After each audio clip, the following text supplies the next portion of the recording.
Good evening and welcome to Generation Movie / Loud and Nerdy / RNY Cosplay. All these different things are all under one roof for one night. Maybe we'll do it in the future. I don't know. My name is JW Colwell. I'm joined by my co-host of Generation Movie, Rich Drees, my Good evening, co-host of everybody. Loud and Nerdy, Kyle Defina, and the RNY Cosplay crew, Spidey and Yollie Rivera. Thank you for coming tonight. We appreciate you coming on.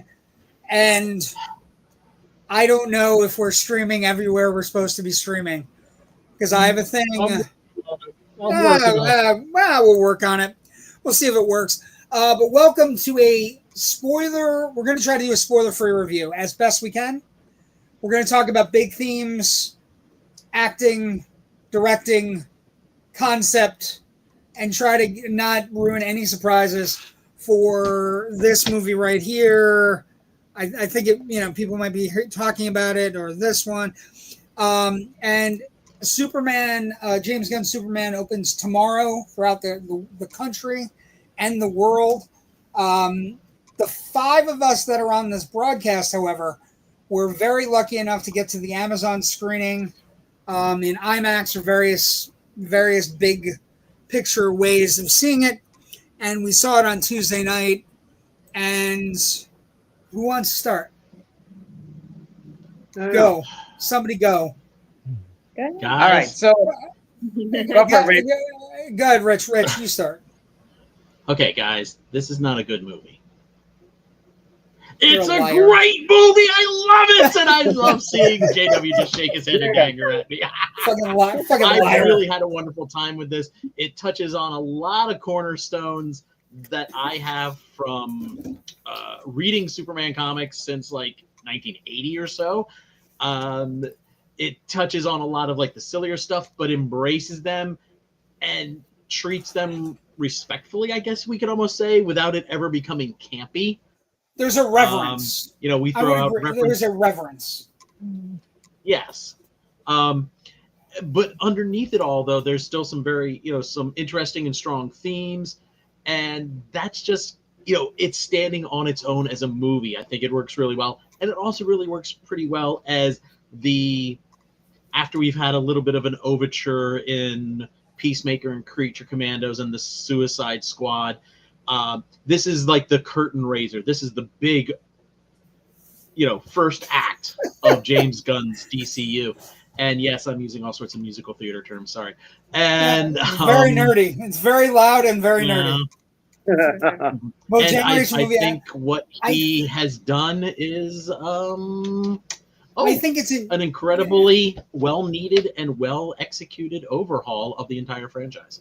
It is a first and foremost a comic book movie that is incredibly comic booky, right? Mm-hmm. And that is the key to the ingenious unlocking of Superman. Who knew that Superman needs to be a little bit cheesy and a little bit nice? He's earnest without being dorky about it. Yes, and the idea that you have punk rocker there. The idea that the concept is going to be that compassion and humanity and kindness is the punk rock thing this summer, right?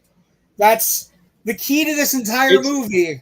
It's impressive. It's impressive considering the fact Gunn wrote this, about 5 years ago now? Yeah. Well, I mean, that's another thing that's going to happen, but I've not come here to fight with people.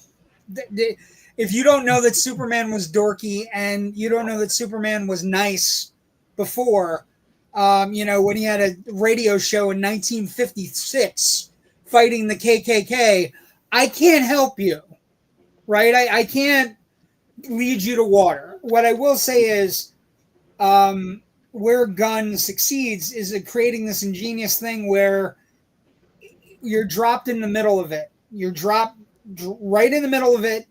There's a brief introduction sequence that's really kind of cool, and it gives you an idea that Gunn's thought about dropping everybody in the middle of it, and he knocks it out of the park with his casting choices.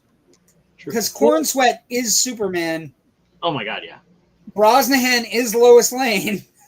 Mm-hmm. And I'm so glad he was doing chemistry screen tests, because that's how we found that's those the two key. working so well.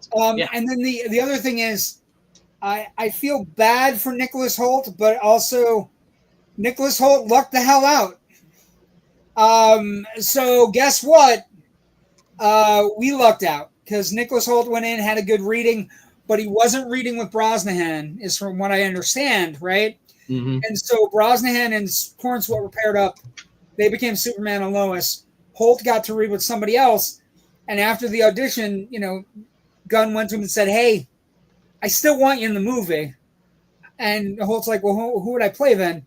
And who knew that, Nicholas Hoult could unlock the secret that is Lex Luthor and create, and I have no problem saying this, and it's not any kind of it's hyperbole, but it's not any kind of an overstatement. It is the single greatest live action creation of Lex Luthor that we have ever seen. And we've had some great Lex Luthor. We had some good actors. We have had some very good actors play Lex, but Holt's Lex is scummy. He's vile. You're cheering against him throughout the entire goddamn movie. And he's dangerous. He's far more dangerous than I'm going to create some beachfront property. Far more dangerous. Although, let's face it, at the heart of all of this is kind of a real estate scheme. It is. It has to be, which is kind of fun. Our guest, Yollie. Yeah. And that's classic Gene Hackman, Lex Luthor in a way, because Lex Luthor back then was always about land, and they kind of brought that in. Times may change. People are damn good. That's exactly right. But Spidey and Yollie, you guys really like Marvel movies. Yollie, I heard you say something in the green room beforehand that you weren't sure going in. Have you been swayed over? And what particularly swayed you over? Well, the previews to this movie were awful because I just feel that previous Superman movies have made Superman not, my Christopher Reeve's version of it. Or they never established. They never really established Superman with like Henry Cavill. And they just threw him in there and said that everybody was there the whole time, and it was really upsetting to me. But I still watched them. So all the previews were like, he's being beat up every time. Every time I look at it, he's being beat up. Like, what is this? And so I went in thinking, oh my God, I'm going to see it, but I'm going to hurt. My soul's going to hurt. And when I saw it, it was like, okay. Yeah, the opening, as you said earlier, the opening, that quick 5-minute opening sequence, which we can't say too much, it set a foundation of like, okay, that gives me some hope just from the beginning. Yes, and the idea that the ingenious unlocking of everything is this idea that you're in the middle of it already. Hang on the seat. Hang on to your seat. You're already in the middle of it. Here's what's happening. Try to keep up. And I think that I don't mean in a bad way. I always saw it at this approach, and I mentioned this to you. I think on our show, JW, that Gunn is approaching this. It's a fully realized comic book world, and you're coming to it. You're just picking up an random Superman comic off the rack, and you're opening it up. You're not starting with Action Comics #1 or anything like that. You're just picking one up and going, oh, okay, I'll figure it out as I go along, I guess. And that's how I started at 10 years old with that, and I'm sure so many other people did.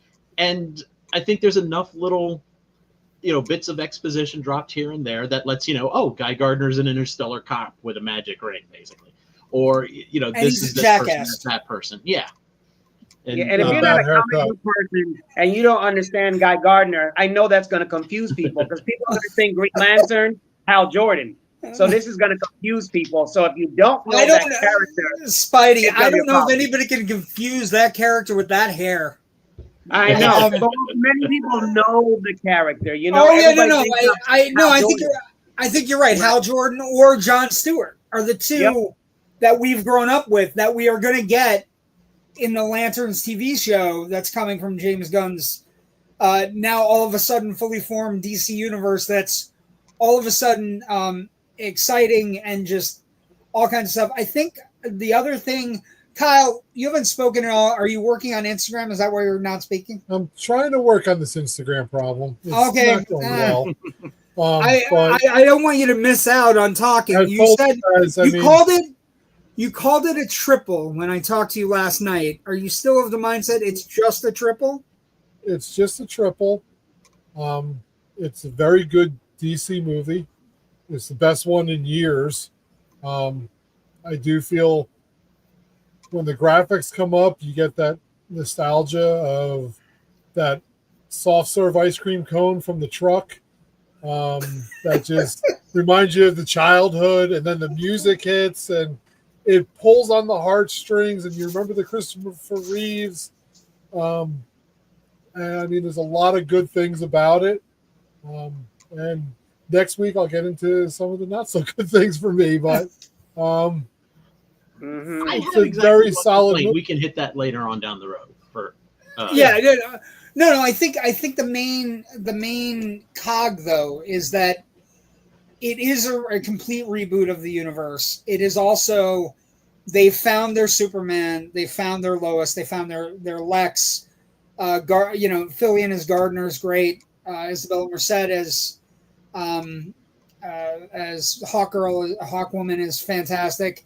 And Mr. Terrific is great. All of the key components that have to work for this movie to work on its own all work. For people who don't know Mr. Terrific, in the comics, he's widely regarded as the third smartest person on the planet, right? Like it's the order in any way you want to go with it. The order is either Mr. Terrific, Bruce Wayne, Lex, or Lex, Bruce Wayne, Mr. Terrific, or Bruce Wayne, Lex, Mr. Terrific. Any way you want to break it down, those are the top three minds in the universe.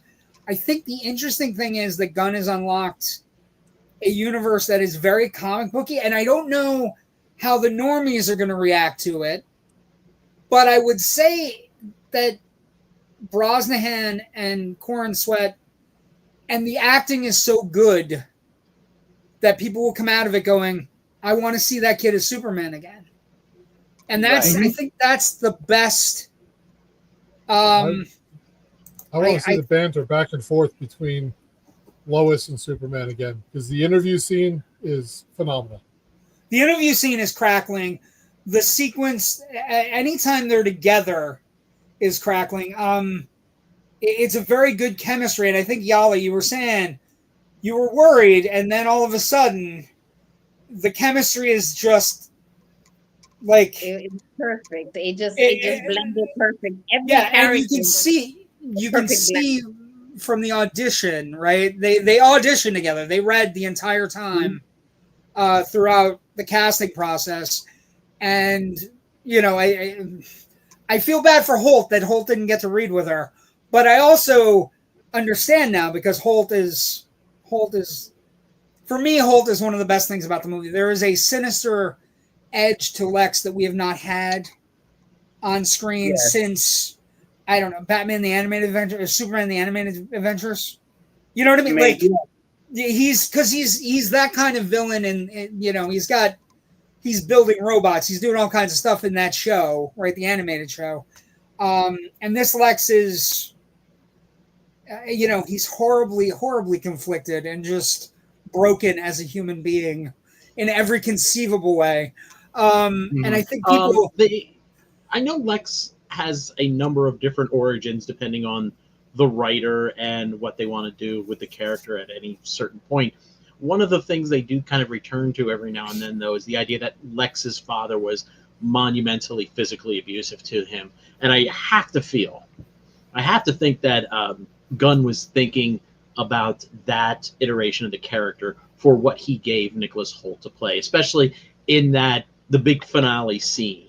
And I don't want to get into it any more than that. But I was wondering, does that feel right to you, as opposed to this kid who grew up, with a brain for science and business? Yeah, I think it would. I think it could be there because there's definitely physical abuse in the movie. You know what I mean? So I think it could be there, but I also think I feel he's been worn down by poll numbers. I feel like he's gone to the polls once too many times, and every time he looks up, the only thing people are talking about is the guy with the S on his chest. And I think he's had it. He's just really bad S on his chest. And that was incredible. Shut up. That was the good thing about this movie, though, bringing that hatred of Superman. They actually show the dynamic between Superman and yes, and they brought that finally because they never really got to establish that. If you look at shows like Superman and Lois, they brought it toward the end of the show, and the show itself wasn't that bad.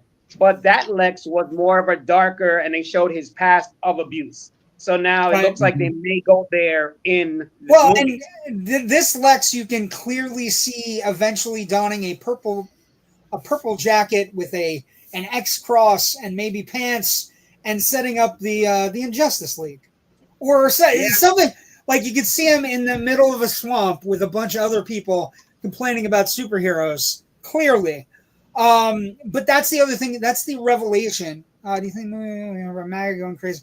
No. I would like to say we're in a world where Superman. The funny thing about anyway, I think most people understand that what Superman is. His character is very much an immigrant allegory, as much as he is a Moses allegory, as much as he is a number of other an orphan allegory, as much as you want to plaster anything onto it. The character is amazingly malleable in that sense. And honestly, and I've said this to a couple of people, I haven't seen let's just say commentators on the right get something so hysterically, frantically wrong since they were all complaining that Wonder Woman wasn't wearing her star-spangled one-piece bathing suit when Gal Gadot showed up in, that traditional Grecian armor that is far more in keeping with the character. I think the interesting thing might be that MAGA is going to bark really loudly, but I don't know that MAGA is going to have, it's real hard to get upset at Superman being kind. Yeah. That's what we're going with? You're going with the idea that Superman's nice to... How dare he? How dare he stop wars? So nice. How dare he like falafels? How dare he like falafels or anything? I think that's a weird thing. I don't expect it to impact the box. I mean, I think they'll bitch and moan and complain, but I don't think it's going to impact it. I think I just had a thought, but I kind of need to go into a spoiler, so I'm going to say this for somewhere. Somewhere down the line, but I will say to you, the idea that you could be angry at this movie makes me hilariously I'm mad because he's nice. I'm mad because he's kind to kids in foreign countries. Okay. Yeah. That's where you're gonna go with. That's where you're gonna go with. That humanity. Yeah, humanity. Yeah, that's the problem. We're mad at Superman's compassion. Yes. Jesus Christ, what will we come to? And that's the thing. I think I'll give a tiny spoiler. For as nice as Superman is, Krypto's a bigger asshole. Krypto is amazing. For anybody who's ever had a dog, Krypto is pretty awesome. He's one of the highlights of the movie too. If you're a dog lover, you have the look on Superman's face at various moments during the movie where he's just like, dog. He drives me bonkers, and he has superpowers. Fuck. And they brought that out, especially from when we were younger. Raven. I don't know if you guys remember from the 80s, there was a solo Superman series. And after Super Friends, he had his own solo, and he did have Krypto every once in a while. But it was a solo Superman made by the same Super Friends. And that Krypto was pretty much what we saw last night. Yes, it's I think Krypto's a home run. I think the villains are pretty good. Stay away from spoilers. Try to avoid the spoilers on the villains before you go in. Just know that Lex is king, or who wants to be king. I mean, the idea that this movie was written 2 or 3 years ago, and this is what we get in 4 years ago. Yeah. Yeah, because it was 2.5 years ago that they announced right. Gunn's plan, and he had already had this thing. You know, Lex is king. Lex wants to be a king. Lex theoretically is a king. Like it's, but I think the keys are, and if it's all true, right? Nicholas, James Gunn has said, I've always wanted to do a Superman movie. I really love the character. I get the character. And Rich, I know you and I have talked about it, and I'll throw this out to Spidey and Yollie. Mm-hmm. The concept with the Man of Steel, with Cavill and Justice League and Batman vs. Superman, I have always told, and both Rich and Kyle know this because they hang out with me way too much on the internet. I've hated the tone. I've always hated the tone. I've never liked the tone. Even when I the bits and pieces of Man of Steel I loved, I hated the tone. I hated Pa Kent. I hated Costner's Pa Kent. I love Ma and Pa Kent here. They're fantastic. They're exactly what I would want out of a Ma and Pa Kent. And there's a really great story within a story of nature versus nurture, right? And so with you guys, I know, Yollie, you were saying Cavill never really got it for you. Do you think the tone bothered Cavill? Yeah, wait. Let's get this out there. She loves Cavill. She will hand me over for Cavill any day. But I think I'm not saying the three of us wouldn't. I don't think he was given the right story, like enough to say to want to ever become Superman. And Man of Steel, I've always felt was way too big for a first movie. They didn't establish him, and then it led into everything else that for me never made no sense. Man of Steel wasn't a bad movie. It felt rushed, right? It was too big, and it didn't work as well as people wanted to. And I agree with that. I agree. This one feels big without being empty. It feels fast. It's 2 hours and 5 minutes. It goes by pretty quick. It moves. It has a zip to it. It has what I would affectionately dub the James Gunn zip, where things are moving. And then there are at least 2 or 3 musical accompaniments that you go, this is his specialty. This is what he's great at, and they come at really cool scenes. You know what I mean? You do feel Guardians of the Galaxy Volume 1. There's parts of this that I felt that was it, because when I first saw Guardians of the Galaxy, I read tons of comics as a kid, never read too much about Guardians. I knew about it, but but watching that movie was like, wow, I'm watching a comic book. So he kind of did that same thing in this one, and we're hoping it continues. And Rich was saying that the Guardians movies within the Marvel universe are probably the best trilogy of films, aside maybe Captain America movies, though the first Avenger isn't as good as Winter Soldier and Civil War, right? So maybe the Guardians are the 3 most consistently the best trilogy. And that you're right, that's what it feels like. It feels fun. Like Lois is great. I like Brosnahan a lot. She's always moving. She's always getting her nose in business where it doesn't belong. Jimmy Olsen's fun. We haven't talked about Jimmy Olsen at all. I will. I think my more greatest attention comment for Snyderverse writing just seemed like someone drunkenly read 2 papers at once. Raven, you always have a way with words. I think the problems were always tone, right? I mean, Batman vs. Superman, Snyderverse for me, and Rich and Kyle know this, and I'll say it again, they always try to be too hip for school, right? Where we're bigger than comic book movies. We're dark takes on gods and monsters. Okay, which is ironic because that's the name of this chapter of. That's why it's ironic, Rich. That's why it's ironic that this chapter of Marvel Universe is gods and monsters. What were you saying, Spidey? I'm sorry.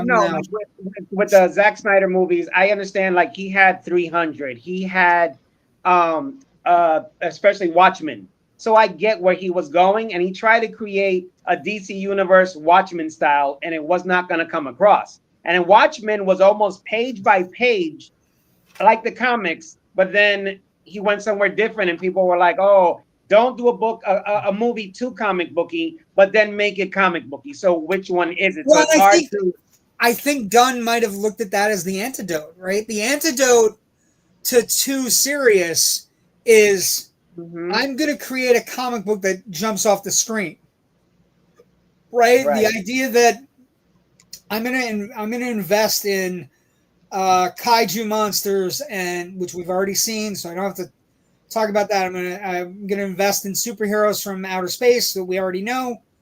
You know what I mean? Like, I'm gonna invest. It's gonna be so comic booky that the normies are gonna enjoy the product, and the fans are gonna be like, the man gets me. The man understands. And for me, it's always been about Christopher Reeve. I grew up in '78. We just did Superman and Superman the movie and Superman 2 on Generation Movie. I grew up I was 4 years old in '78. I told Rich this story.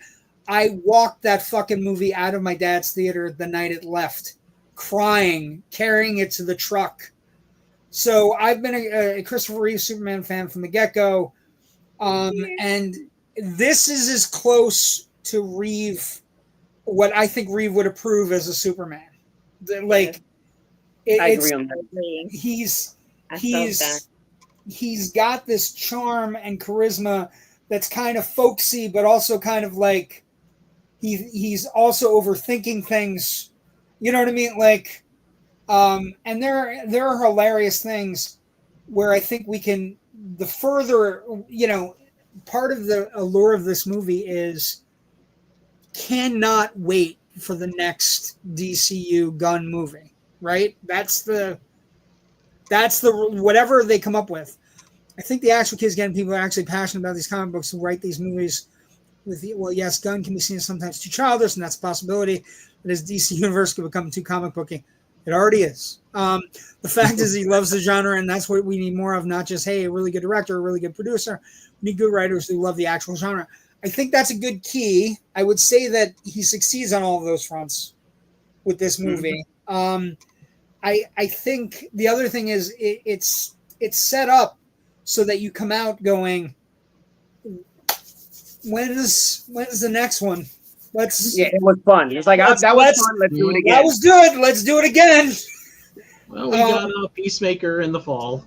We have Peacemaker in the fall. We have Lanterns in the winter, and we have Supergirl. The girl, is it the Girl of Tomorrow? What is it?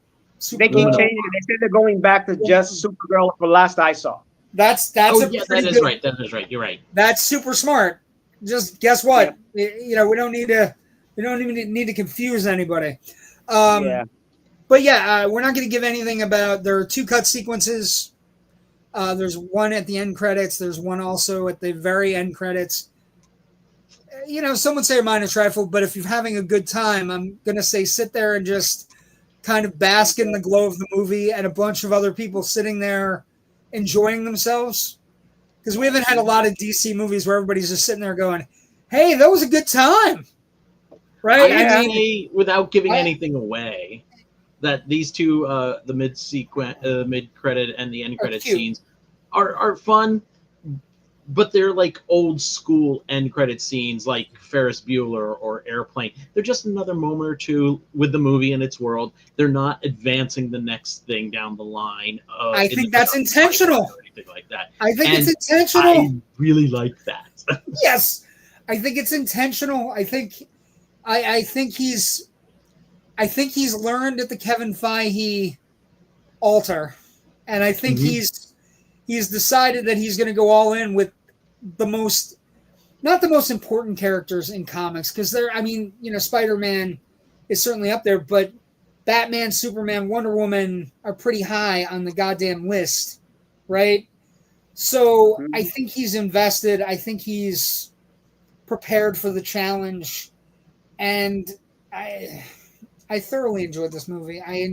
But I think Kyle was busting my balls in the green room in front of people that don't show up every week, and he's embarrassing me. He's like, "Oh, I knew he was going to love it." Don't embarrass me in front of the company, honey. Yeah, don't embarrass me in front of the guests. We don't.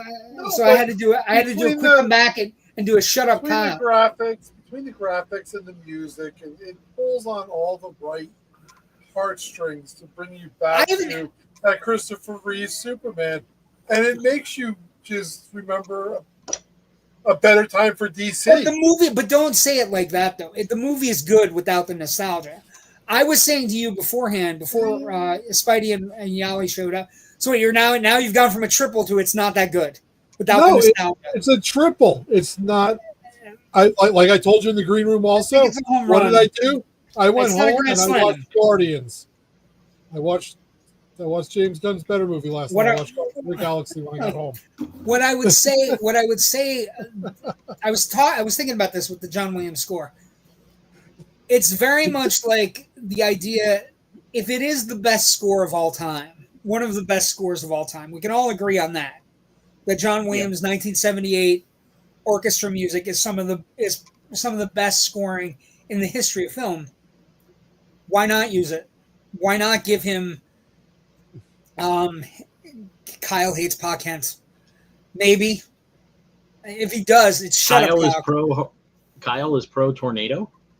Kyle is pro billionaire. Are you pro billionaire? Anyway, I can't believe it was written 4 years ago. Anyway, but like I said, I think it's ingenious to drop you in the middle. It's ingenious to know that wacky shit's going to happen in this universe.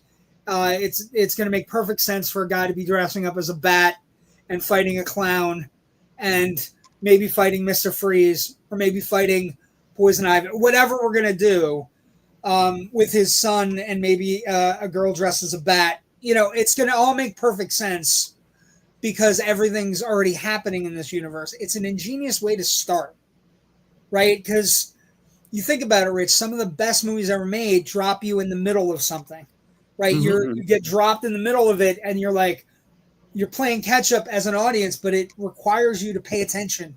It requires you to focus. Why is this huge spaceship firing at this little tiny spaceship? And who are these guys in the armor and the other guys? And why is a robot running across the hallway? And why is that one robot an asshole? That one robot is an asshole. But it's more fun when all that happens in the background while there's still dialogue in the foreground. Yes, but that does happen. That does happen in this movie. There's some fun background catches in this. Oh yeah, I'm not giving any spoilers away, but yeah. I love that there's an entire plot point that was spoiled on the internet that also means absolutely nothing.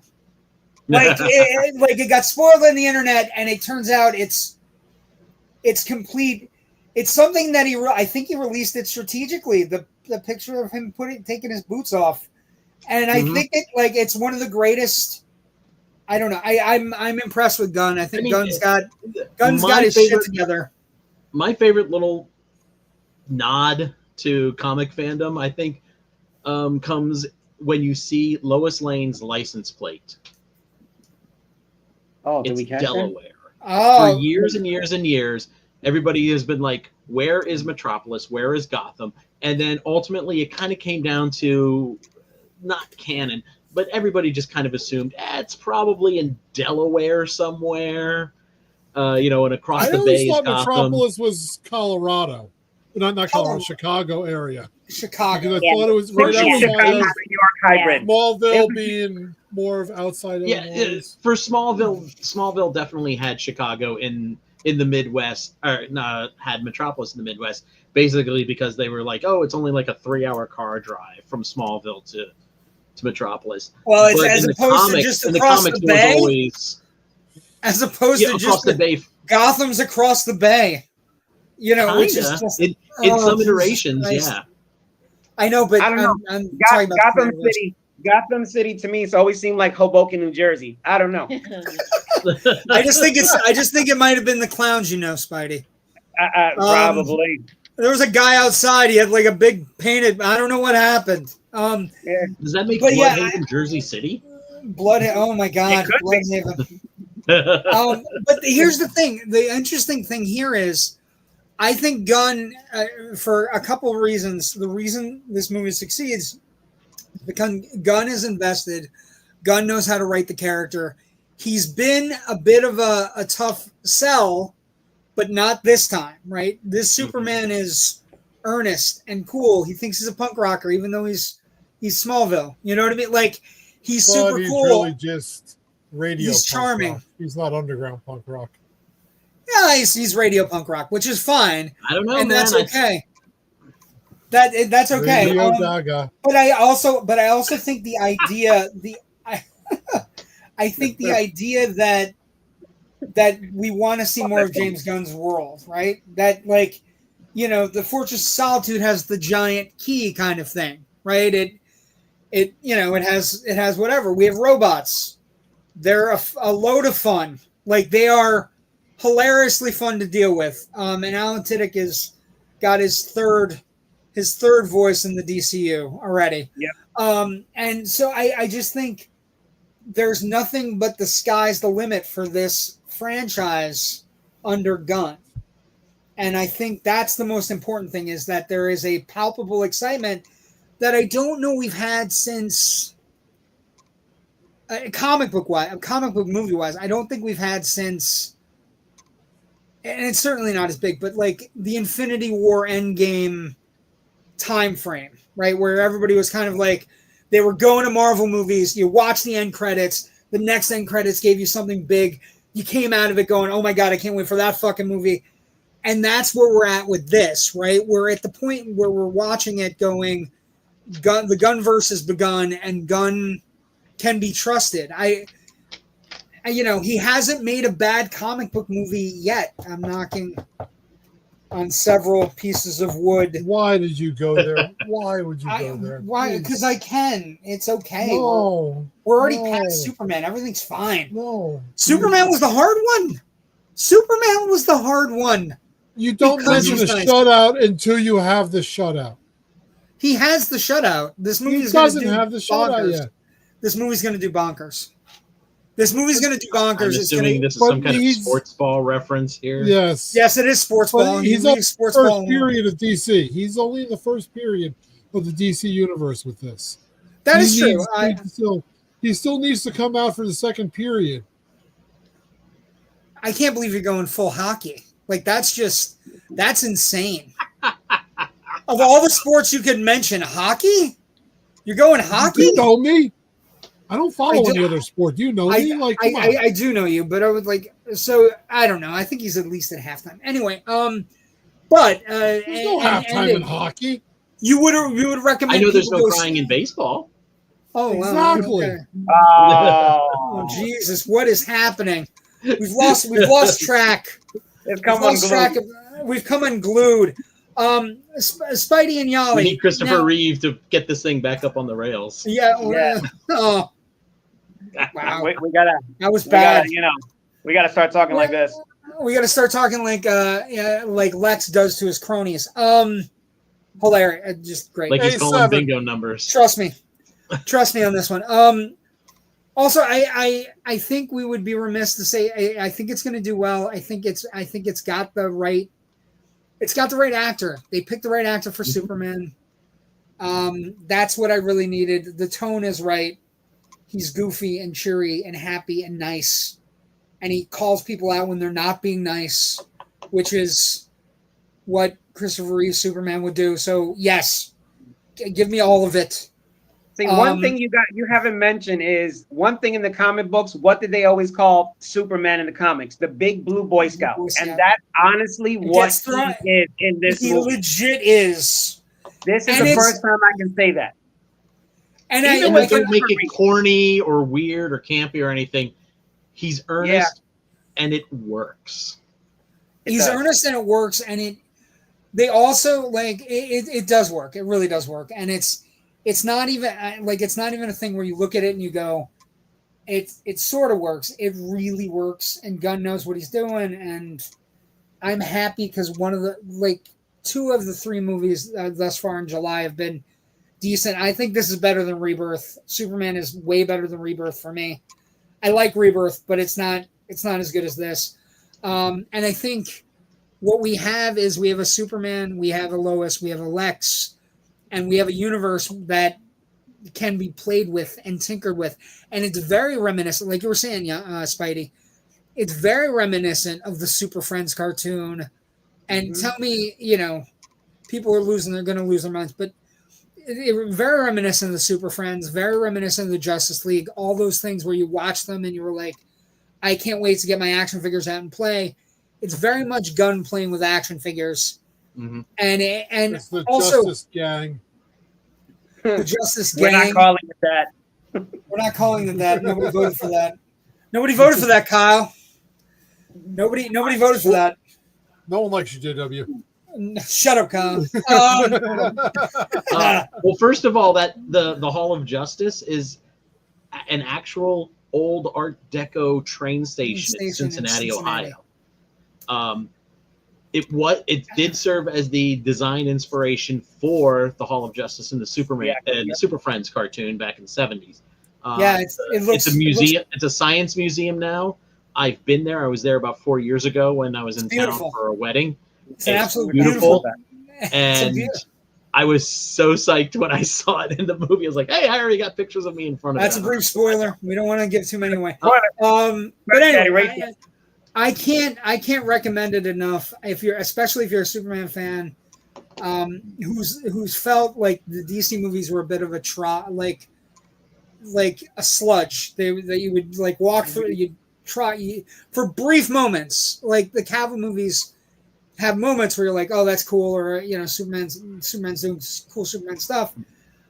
This one has a lot of Superman doing Superman stuff. Also, any of the complaints about CGI or whatever, I think they're unwarranted. I know people were like, oh, I saw the trailer, it looks fake.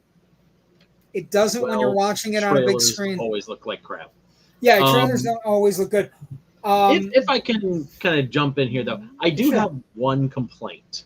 And that's I feel like we lost some stuff at the Daily Planet. You bring in an actor like Wendell Pierce to play Perry White, and he's barely a presence in this movie, which is aggravating. You have Beck Bennett is fun as Steve Lombard.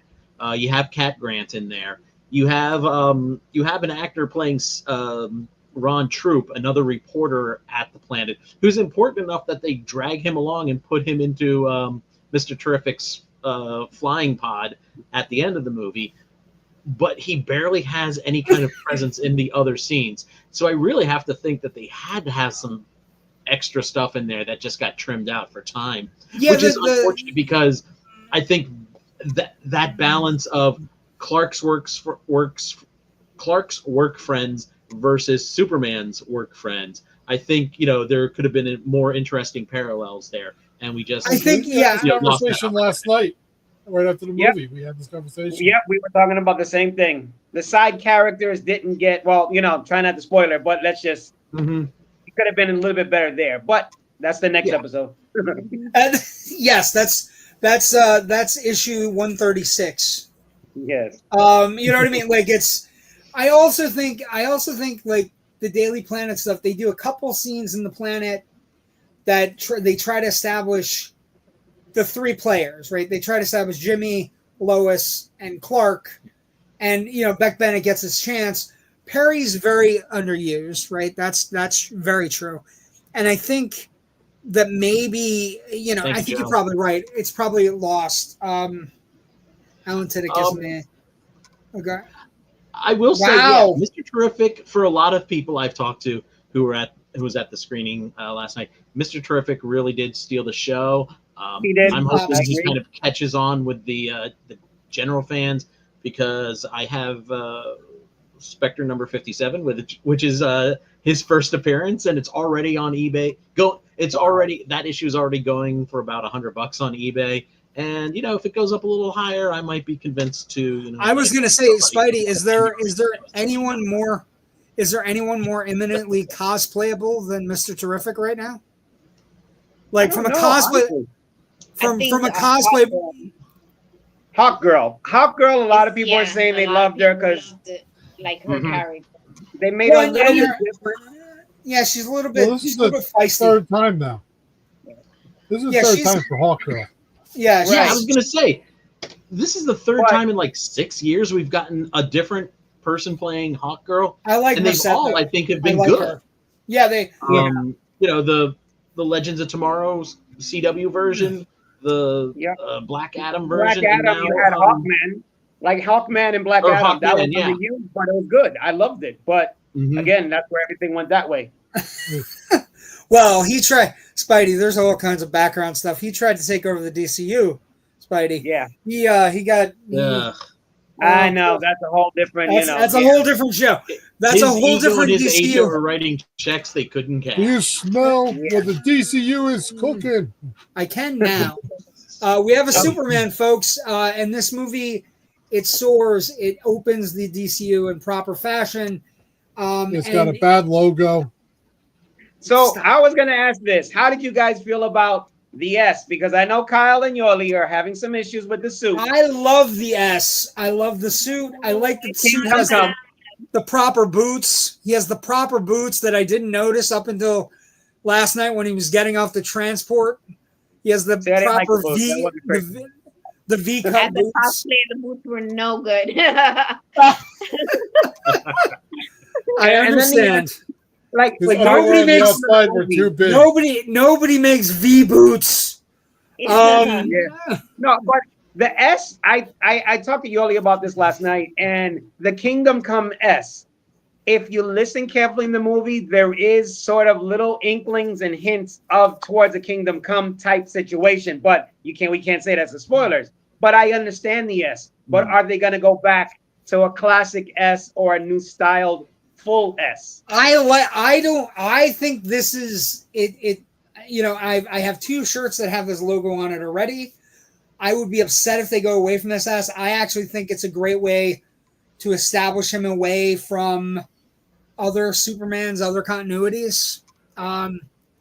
Seen a lot of Hawkgirl cosplay coming out. I'm expecting Nightdale will be doing Mr. Terrific soon. Yum.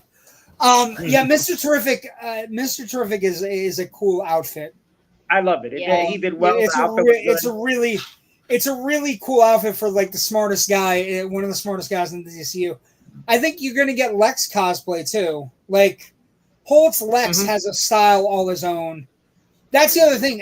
One of the interesting things about the movie is, aside from the ingenious thing that we're starting in the middle of everything and everything's batshit insane, everything is batshit insane. We're also going with everybody has a very distinct style, right? Superman's style is distinct. Guy Gardner's style is distinct. He thinks it is anyway, especially the haircut. Hawkgirl, they're wearing outfits that could match up, and Mr. Terrific is kind of like his outfit matches, but it doesn't match. Because he's like, I don't need that shit. I have my own style. Terrific, fair play on his sleeves. Yeah. But I think that's the brilliance of the movie is that it's fun and you come out of it with a little bit of hope. You come out of it hoping kindness is gonna take a W somewhere, somehow, some way. A lot of messages. There was a lot of positive messages in this movie. A lot of positive messages, kids. And you know what? It can go fun. I was gonna say, if you're not a big, if you're coming out of this movie, you really liked it, but you're not a big Superman reader, you're not a big comics fan, and you just want to kind of continue the vibe of taking a lot of those Silver Age concepts and treating them, a little straighter, a little less tongue in cheek and stuff like that. I would recommend All-Star Superman from writer Grant Morrison and artist Frank Quietly. Yes, because they knew the proper miniseries that's been collected.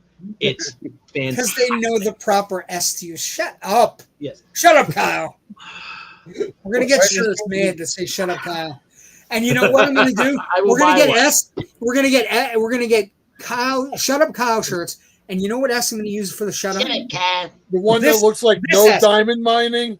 Diamonds, no. Diamonds, no. Don't diamond mine. It's a cool S. Diamond distribution's falling apart anyway. So it's a cool S, man. I don't know. I like it. I was waiting for the Ghostbusters logo, for the ghost to pop up right in front of there. Yeah, well, I try not to listen to Kyle most nights. Anyway, I think we need to use the old Suzuki S with the with the points, and then you draw. But this was a fun. We spent an hour. We said it was going to be reactions. I just wanted everybody to know that whatever you were afraid of going in. Don't read anything about it. Go in, enjoy the movie, bathe in the movie, and even if you're a normie, you're not somebody that reads a lot of comic books. Understand that the vibe isn't against you. Just go with the vibe. Yes. And come out of it, and maybe you want to read more comics, or come out of it and go, it wasn't for me, but I understood that they got Superman right, because that's the answer, right? Superman, Lois, Lex are all right. So guess what? That goes a long way to making it work for everybody, right? And if you are a comic book fan, I can't think of a more comic book movie in the history of comic book movies. It embraces it. It takes the vibe and says, hey, yeah, there's kaiju. Yeah, there's this, there's that. There's all kinds of stuff.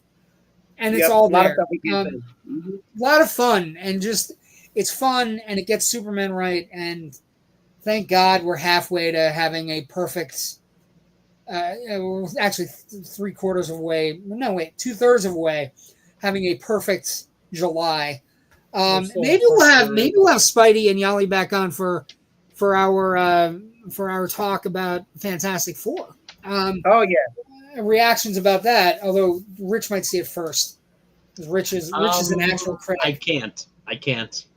You can't? There's a scheduling conflict. Oh my God. Okay.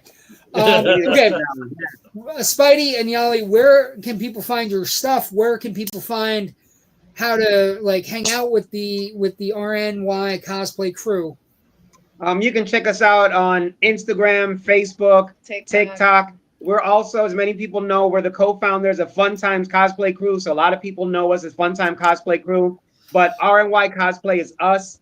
We're actually local, NEPA local. So we do a lot of charities. We get hired for events, and we do a lot of appearances. We just kind of pop up in cosplay. Sometimes it's just a trip to Walmart, and we'll be in cosplay.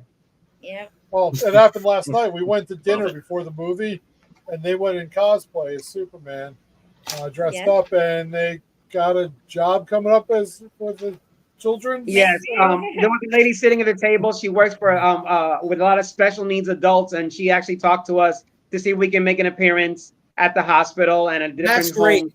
So we're waiting to hear back from that, and that'd be great. We love that. That is amazing. And your stuff Superman. is Sorry, like Superman, it's about bringing the hope and smiles. Hope and humanity and compassion. Also, your cosplay game is tight. You have I don't like Batman versus Superman, but your desert Batman is pretty tight, Spidey. And that was a fun one to make. And that was not based off of that movie. That was based off the 80s Kenner action figures, where they always had an aqua Batman, a winter Batman. So I created something, and it was more of an homage to the military and a salute to the military. It's great. I appreciate it, and I'm so happy you're getting work and you're doing cool things, and you guys are a lot of fun. We'll have you on again. Kyle, you got anything coming up that's not Superman related where you can be like, it's only a 3? It's a triple. What do you got coming up? No, we got a home run coming up in upstate New York at Fair Oaks Drive-In, doing Rocky Horror in August. It's going to be a fun time for us. So, and then I'm going to be coming down to see you in October. Yes, October. I'm super excited. Did you hear? Yeah, you'll be down for Halloween Horror Nights and a couple other things. And yeah, I'm super excited. Jason Universe is the house. Everybody's talking about Jason Universe. Anyway, Rich, where can people find your stuff? I know you taped last night a recording with Natasha. Yes. Did Natasha like the movie? She did, and she is not a big Superman fan. We talk about all of that in one of the two other podcasts that I do. She's good nasal cross promotion for comic book fans. Get us. Yes.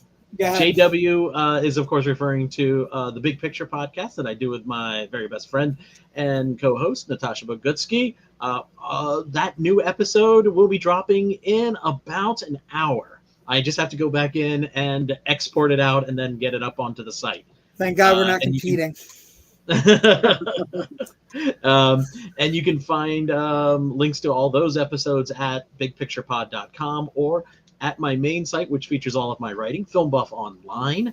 We also have a Facebook page that lets you know when new things go up, including the coming podcast. The other podcast that I do is as part of the Philadelphia Film Critics Circle. It's called Film Scribes. We just dropped our most recent episode a couple of days ago, where myself and a couple of other members talk about the things that we saw at the Tribeca Film Festival a few weeks back. And you can find me on the socials at Film Buff Rich on Twitter and mostly on Blue Sky, though. Quick poll: DC or Marvel? Everyone, both. Both. Forgot DC, Marvel, both. Actually, the other movie. Well, and actually, yeah, whatever movie's out this particular weekend. Also, in July of 2025, the answer to that question is both. Is both. Yeah. Is both. You can enjoy it all. It's yes. Okay. It's okay not to fight. It's okay if you're a Superman fan, if you're a Christopher Reeve fan, come in. If you're a Cavill fan, come in. It's not bad water. Because the Cavill reign will be awesome. Yeah. That spoiler we can give away tonight. That spoiler we can. That's a year-old spoiler. My name is Jada McCall. You can find me, Jada the Movie Guy, on Facebook, Twitter, Instagram, Threads, Blue Sky, IMDb, all those different places. We have two shows we do. We do Generation Movie on Monday nights with this guy, Rich Drees, down the bottom. We also do Loud and Nerdy on Tuesday nights with this guy, Kyle, to my right, left, whatever it is. And we'll be back next week. We're going to work on some fun Zaz movies coming up on Generation Movies. So we're going to be doing Airplane, Naked Gun, Naked Gun 2, Naked Gun 3, as we prepare for Liam Neeson's foray as Frank Drebin Jr. Thank you for joining us tonight. Go see Superman if you are at all interested. And it's a fun movie. It's not just a comic movie, but it also happens to be a really good Superman movie as well. Thank you for joining us tonight. Everybody have a great weekend. Summer Superman has begun. Take care. Have a good night. Yahoo.